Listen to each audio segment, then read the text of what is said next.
Welcome to the first video diary that I will be doing over the next week, where I will be sharing some of my experiences on being in lockdown. For many of you, as I can appreciate, this is a new experience for all of us.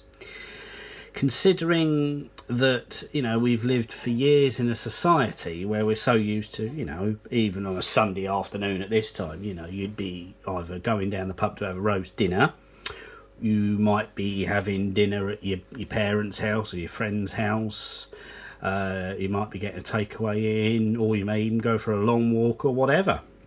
Or if you've been visiting family and friends for the weekend, you'd be making the commute back home, ready to go into work the following morning. But as to coin a phrase that is common in these times, these are very unprecedented times. I mean, I'm not going to go into the political stuff because, to be honest, it's all over the news, and every single person will have an opinion as to whether the government acted too slowly or too quickly, or whether their strategy was right or wrong. All that you'll learn probably in history in 20 or 30 years' time. And in a sense, we are part of history, because we're the ones at the moment that are living through this at the moment. And, it's different to what we're used to.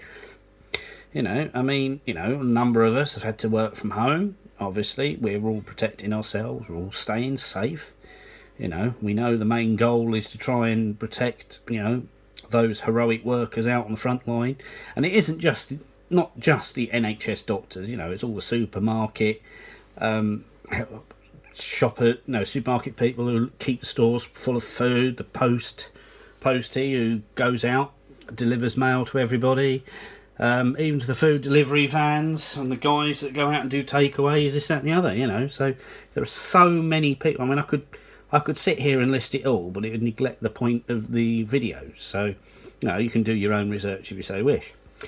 So, obviously, as you're finding, yes, being stuck at home, it can be hard for the kids as well, because, they are used to, going to school, playing with their friends, and, even visiting their cousins and what have you, and having their cousins over for a sleepover and all that malarkey.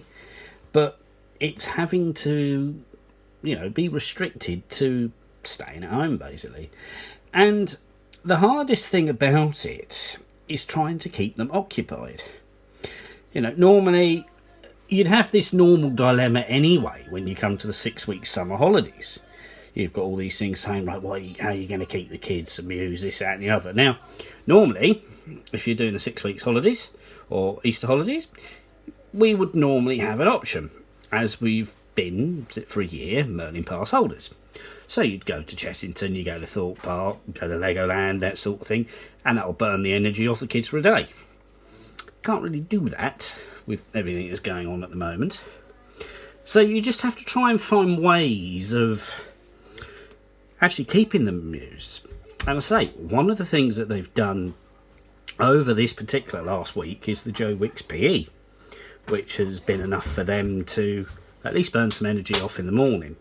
But learning so much from what the tasks that the schools have set, to like challenges, comic strips, even to listening to teachers read, that sort of thing. That's basically how they have to keep occupied. And for us adults, well, you can't exactly say, right, I've had enough of this and going down the pub, because the pubs are all shut.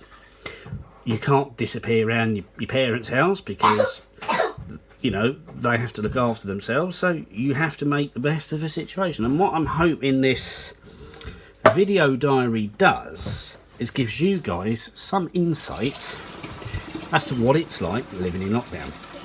So tomorrow we'll do another one of these where we'll talk about a typical day. Subscribe, leave a comment, anything you're interested about, please let me know, and I'll be able to hear your thoughts. Till tomorrow, stay safe and stay at home.